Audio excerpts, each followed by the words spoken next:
Professor SP Singh Baghel, आपका स्वागत है स्टार व्यूज़ के इस विशेष कार्यक्रम में। Thank you. प्रोफेसर साहब केंद्र में मंत्री हैं और बड़े सीजन पॉलिटिशियंस हैं। पिछले 20 सालों से मैं इन्हें फॉलो कर रहा हूं और पहली बार मैं इनका ऑन कैमरा इंटरव्यू कर रहा हूं। प्रोफेसर साहब, जिस तरीके से संसद में विपक्ष हंगामा कर रहा है, संसद कहीं को नहीं जा रहा है। हाँ, ये बड़ा दुर्भाग्यपूर्ण है। विपक्ष को ये समझना चाहिए कि देश की सबसे बड़ी प्लेटफॉर्म और पंचायत संसद है और वहाँ अगर जो बात नियम और प्रक्रिया और रिवाजों के अनुसार कहेंगे वो पूरा विश्व सुनेगा और देश सुनेगा। तो जो बात वो बेल में चिल्ला करके कहते हैं अथवा बाहर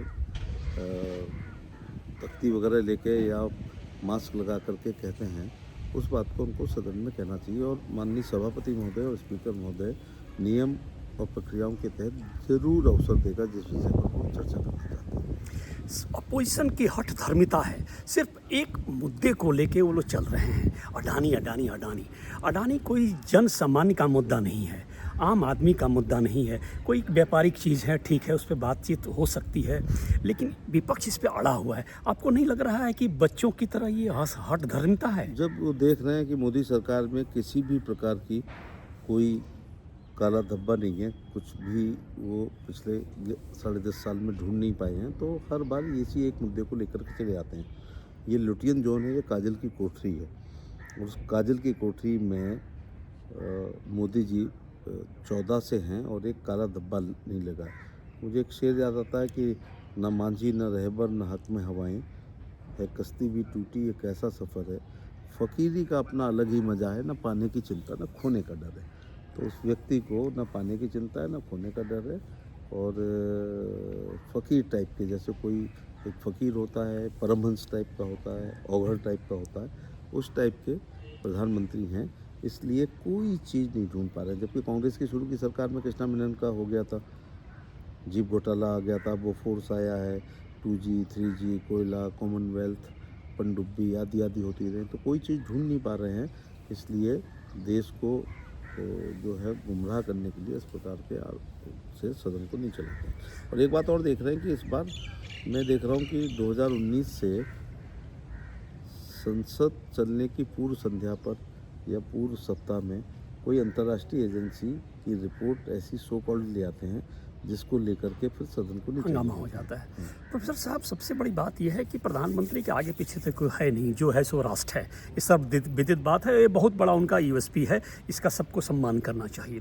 देखिए, संसद में जिस तरीके से कल और आज उन्होंने अविश्वास प्रस्ताव दिया है सभापति के खिलाफ, आपको नहीं लग रहा है कि ये अनप्रेसिडेंटेड डेवलपमेंट है? ये बिल्कुल। उपराष्ट्रपति जी या सभापति चेयरमैन राज्यसभा के, वो एक नियम प्रक्रियाओं से बंधे हुए हैं, उसी के अनुसार वो सदन को चलाने की कोशिश करते हैं। लेकिन विपक्ष नियम और प्रक्रियाओं को से अलग होकर के अपनी हठधर्मिता के अनुसार सदन को चलाना चाहते हैं, हंगामा करते हैं और उसको राष्ट्रपति जी चेयरमैन साहब नहीं चलने देते हैं। तो ये कुंठित भावना से इस प्रकार के प्रस्ताव को लाया गया और आगे भी संवैधानिकता के पटल पे ये इनका जो डिमांड है वो गिर जाएगा। सिंह साहब, एक चीज़ और आ रही है, सैटरडे को संविधान पे चर्चा होनी है, 2 दिन का समय रखा गया, उस पर चर्चा होगी। क्या उसके बाद संसद में वन नेशन वन इलेक्शन की बात चल रही है, वो बिल विधेयक की संभावना बन रही है? ये तो पार्लियामेंट अफेयर मिनिस्टर और हमारे बिजनेस एडवाइजरी कमेटी वो लोग जानते हैं जी। लेकिन प्रधानमंत्री जी सार्वजनिक मंचों पर अपनी ये हृदय के बहुत नज़दीक इच्छा को व्यक्त कर चुके हैं। जैसे 1 नेशन 1 ग्रेड उन्होंने कर दिया, 1 नेशन 1 राशन कार्ड हो गया, 1 नेशन 1 आयुष्मान कार्ड हो गया। इसी प्रकार से 1 नेशन 1 इलेक्शन, 1 नेशन 1 आधार कार्ड है। बिल्कुल। तो सब एक ही लागू होता है, राजा से लेकर रंग तक। तो 1 नेशन 1 इलेक्शन को वो सार्वजनिक रूप से व्यक्त कर चुके हैं कि मेरी इच्छा है, क्यों ना ऐसा हो।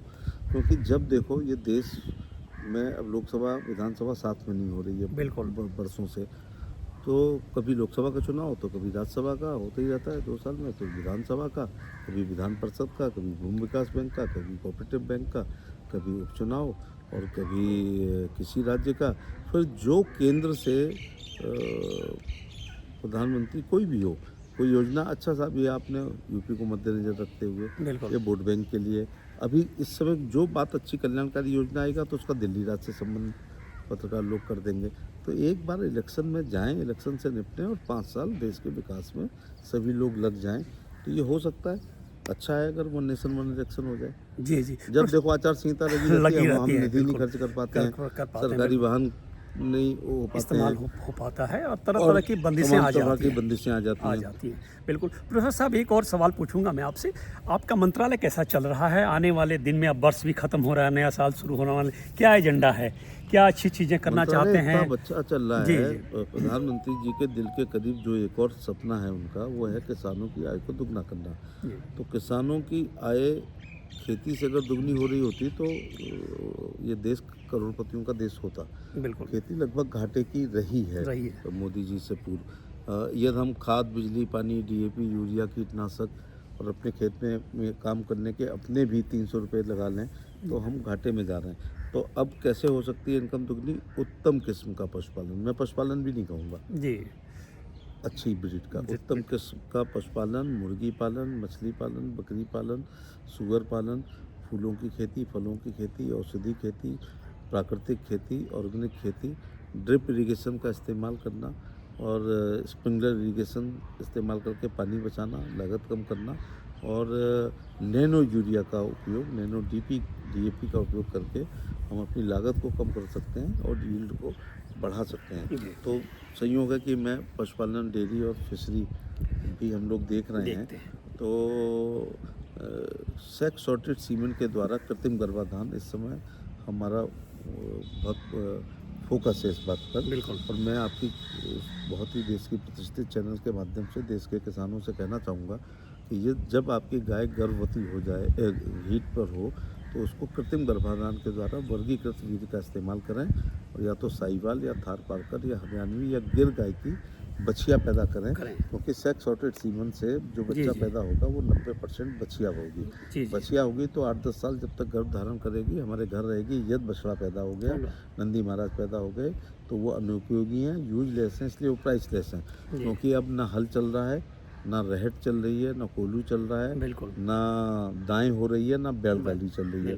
इसलिए पोमेरियन कुत्ते की फिर भी कीमत 4-5 हज़ार है लेकिन बछड़े की नहीं है क्योंकि यंत्रों ने बैल को रिप्लेस कर दिया। एक ज़माने में जब बछड़ा पैदा होता थी तो माँ मिठाई बांटती थी। बिल्कुल हम एक बछड़ा बैल हमारा एक आपका ऐसे मिलके खेती करी है, फिर एक भैंसा हमारा, हम पे 2 नहीं है तो दूसरे वाले का एक भैंसा, ऐसे खेती करते थे।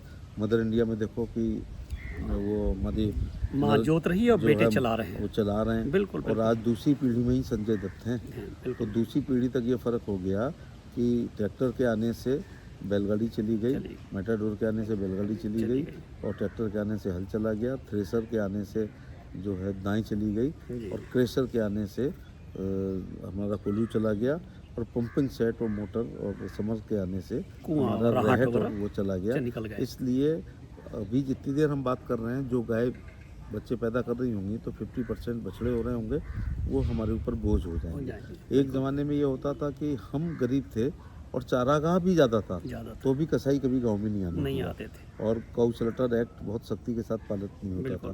तो मैं इसमें यही कहना चाहूँगा। दूसरा A2 मिल्क की बड़ी डिमांड है, लोग गिर गाय पालें तो A2 मिल्क, बकरी और fish is good for health ऐसा लोग कह रहे हैं। तो जो ना खाने वाली जातियाँ आजकल खा रही हैं, egg is good for health, उसमें प्रोटीन का बहुत बड़ा सोर्स है। यद्यपि मैं 100% वेजिटेरियन हूँ फिर भी कहूँगा कि जो है अंडा है प्रोटीन का बहुत बड़ा सोर्स है। मेरे पहले इस विभाग में आने से पहले सोचता था कि भारत समुद्र से घिरा है तो मैरीन फिशिंग बहुत होती होगी। ऐसा नहीं है, 25% उत्पादन समुद्र का है और 75% इनलैंड का है क्योंकि ये देश नदियों का देश है। मेरे ज़िले इटावा में हम पढ़ते थे बचपन में तो 11 नदियाँ थीं। सेंगर है, सरसों है, पुरा है, रिंद है, यमुना है, चंबल है, आदि नदियाँ होती। तो नदी के दोनों किनारे तरफ हमारे निषाद भाई निवास करते हैं जिनका ये पैतृक व्यवसाय रहा है और पोखर होते थे, बड़े बड़े तालाब होते थे, वाटर बॉडीज होती थी।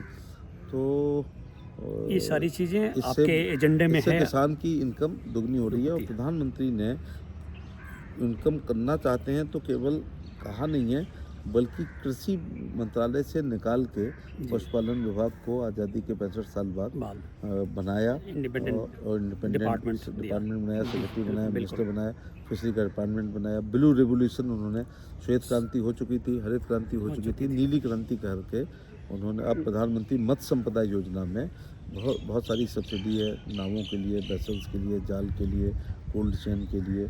और सबसे बड़ी बात है कि उनका बीमा बहुत अच्छा कराया और इसरो से 600 करोड़ रुपए देकर हमारे विभाग ने, उनसे हम लोग आंधी, बरसात, तूफान, tsunami, international boundaries, inter state boundaries का पता हमारे फिशरमैन को लग पता जाता चल जाता है, जिससे प्रोफेसर साहब, श्रीलंका और पाकिस्तान के लोग उनको गिरफ्तार ना कर पाएँ।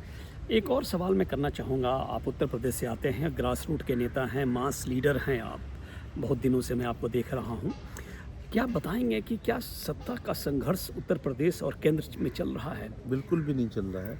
डबल इंजन की सरकार मिलके काम कर रही है और जो भी रिजल्ट आ रहे हैं यूपी में अभी बाई इलेक्शन में, ये मोदी जी की केंद्र सरकार की कल्याणकारी योजनाएं, राज्य की कल्याणकारी योजनाएं, उत्तर प्रदेश का खास तौर से जो जनता को अपील कर रहा है वो उसकी कानून व्यवस्था, क्योंकि अच्छी कानून व्यवस्था का वादा करके ही 17 में हम आए थे, क्योंकि उस समय बहुत बदहाल थी और बूथ अध्यक्ष से लेकर राष्ट्रीय अध्यक्ष के परिश्रम की पराकाष्ठा से निकले हुए पसीने से 17, 19, 22, 24 और अभी उपचुनाव को जीतने का काम किया। प्रोफेसर अब एक बात और बताएं, आने वाले दिनों में उत्तर प्रदेश में असेंबली इलेक्शन होगा, लोकसभा हो चुका, तो उसमें पार्टी की ग्रिप मजबूत है?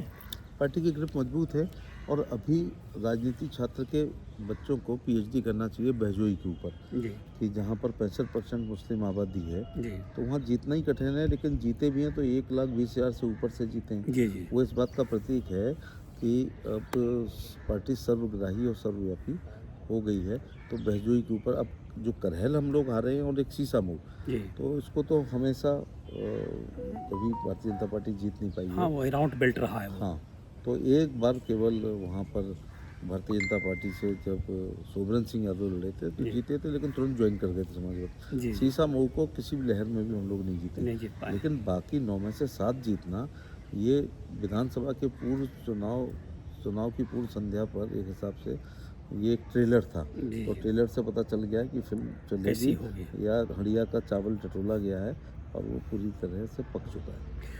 प्रोफेसर साहब, आप स्टार व्यूज से बात की, आपका हार्दिक धन्यवाद। भविष्य में फिर हम आपसे बात करते रहेंगे। Thank you so much.